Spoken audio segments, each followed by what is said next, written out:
tonight? A lime panna cotta, as well as a coconut panna cotta. What? So wait a second. So you're making 2 panna cottas? Yes. In 1 hour? Yep. Why now? Adding more pressure on. Go big or go home, basically. Of all the desserts in the world, we have come down to a panna cotta showdown. Your final 60 minutes inside the MasterChef kitchen starts now.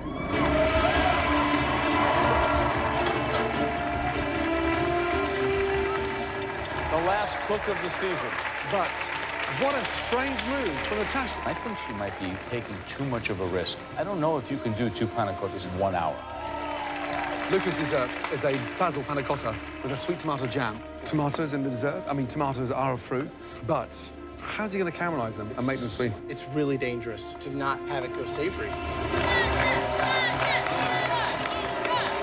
I'm making a dessert that was never seen anywhere in the world. I'm putting ingredients that usually are for a salad into a dessert. But if I make the tomato sweet, it can work in a dessert. Let's go, guys. Go, guys, come on. All right, Luca! I didn't see it. I realized I forgot to strain my panna cotta. This is a disaster. Uh-oh. The MasterChef finale, the most important dessert of my life, and I make such a stupid mistake. Did I just ruin my chances to win MasterChef? Mamma mia.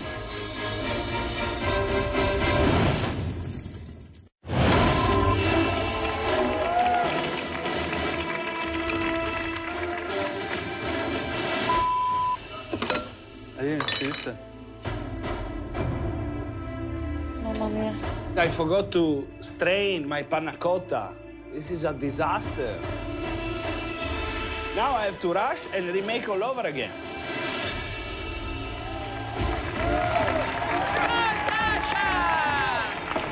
Wow. Natasha has got her panna cottas already in the fridge. Luca. Yes, chef. So you start again. Yes, chef. Are you changing the desserts? No, I'm doing the same. I have time to, it's gonna set, enough time to set.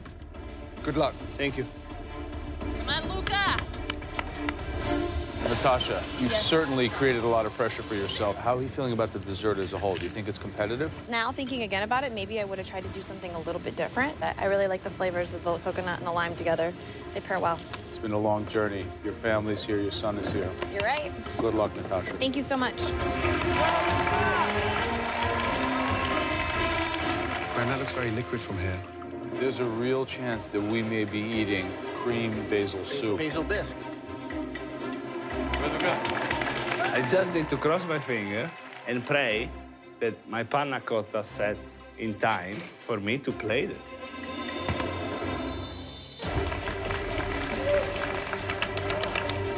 Luca is extremely creative when it comes to food. He takes a lot of really huge risks. I know that Luca is gonna win. Natasha's smart and very strategic and game plans really well, but she knows how to change a plan and make tough decisions. 55 minutes gone, Natasha, Luca. 5 minutes to go. I'm pulling on my panna cotta. Coconut is set beautifully, and I go for my lime, and my lime panna cotta is not good. So I end up just tossing it in the trash. Oh, look at Luca's face. You're not serving them? No. Come on, Natasha, let's go. Bring it home, bring it home. Here we go. 10, 9, 8, 7, 6, 5, 4, 3, 2, 1, stop.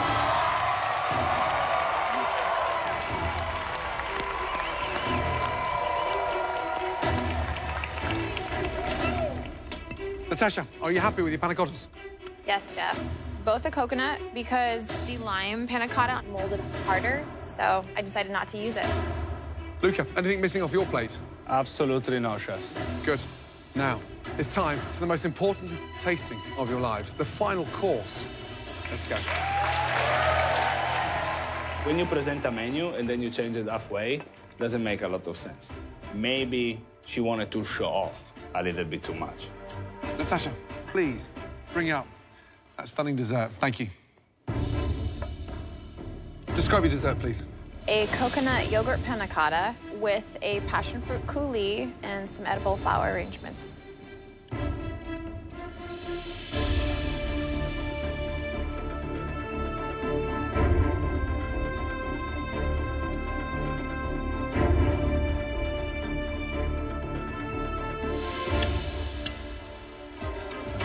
Yes, please. You're bouncing my taste buds around like they're inside a pinball machine. The passion fruit just brought the whole thing alive. Flowers gives that little bit of spice. If I could change one thing, I would have put more on the plate because it's that delicious. Thank you, Chef. It's perfectly balanced. Like Gordon said, it's awesome. It's a great way to finish. And most of all, it's the perfect ending to the menu that you made. You should be super proud. I think that the consistency of the panna cotta itself is delightful. And it has that punchy brightness from the yogurt that allows it to kind of clear your palate after your white-hot monkfish. But then I'm asking myself, is it perhaps too simple? You know, should there have been one more component? But that being said, it was the perfect ending to your incredible story. Thank you. Great job. Thanks.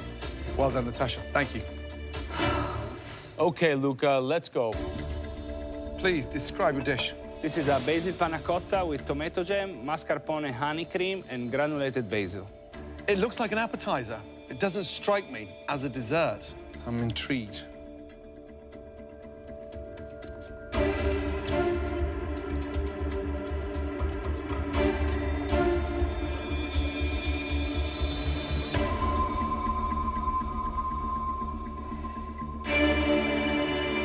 Luca, the texture of the panna cotta is sublime, but it's got a savory taste without being sweet. But then the thing explodes with lusciousness, excitement, when you add that tomato jam. Theoretically, it shouldn't work, yet it does. It's wacky, it's delicious, and yeah, you've got me. We always say we want to see you on a plate. I don't think there's anything that you've put up that is more you. It's out of control, it's refined in its technique, and it's based and rooted in classic Italian culture. I love it. Good job. Thank you. I really like this dessert. Structurally, though, I think there are some issues. I think that the jam should be a layer underneath, and then the panna cotta should lay on top, and maybe the mascarpone in between, because I really feel that you must have each in every bite. So I think this is a dish that satiates my intellect perhaps more than my palate. Good job, Luca. Thank you. The next time we see you both, we'll be crowning one of you America's next MasterChef. Please, make your way back to the MasterChef kitchen. Thank you. I mean, what a way to end two fabulous dinners. I'm so proud of everything that I've done today. It has been a feat to put everything out. I just really hope that at this point, I've done enough to win the title. This woman has an amazing level of presentation. From her appetizer, her entree, and her dessert. There's that level of consistency across the board. I worked so hard to get to this point. Everything I had is in those plates. This is not like a hobby. This is my life. Any one of those dishes I would be proud to serve in a dozen restaurants tonight. How do we even begin to separate them? You gotta look at each dish, you gotta look at the progression of a three-course dinner, and you gotta look at the journey.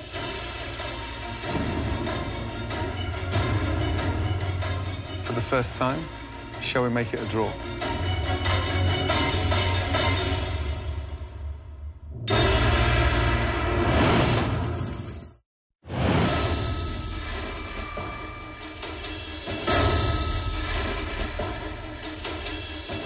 Unbelievable. For the first time, shall we make it a draw?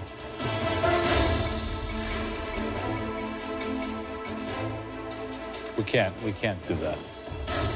Close. Go announce the word. It's so close, but one person had the slightest of edges.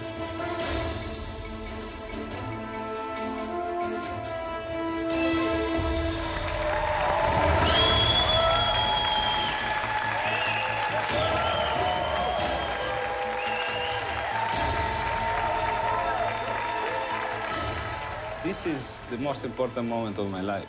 This is my dream. I just hope that when I wake up, I have the title in my hand. I'm so proud of everything that I've done today. I feel like I put everything in it.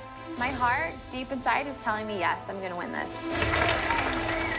Would like both of you to come up here and switch places with us. You've earned your place on this stage.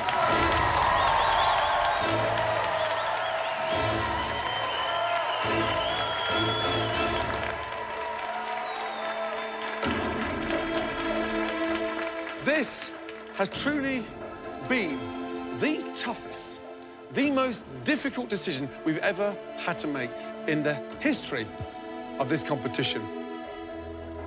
But as you know, there can only be one winner. One of you is about to receive $250,000. The opportunity to publish your very own cookbook and get their hands on this stunning trophy. And one of you will have the right to call yourself a true MasterChef. The winner of MasterChef. Congratulations.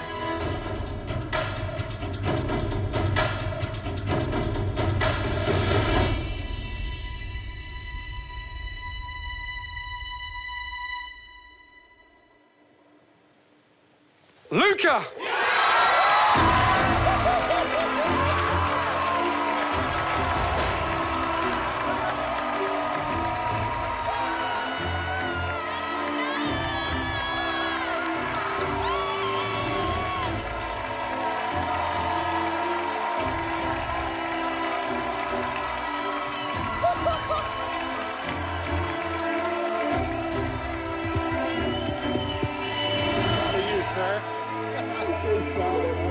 Came here from another country because America is the best place in the world. This is where dreams come true. Congratulations. And now I am America's MasterChef. Incredible. How you feeling? It's unbelievable. And to win the title in front of my wife, my sister, my dad. This is so special.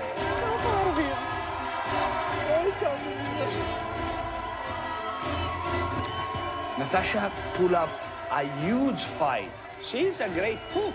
I think that Natasha will have a beautiful future. So great. I've learned so much and I've grown, and it's not the end. This is just gonna catapult me into the direction I wanna be.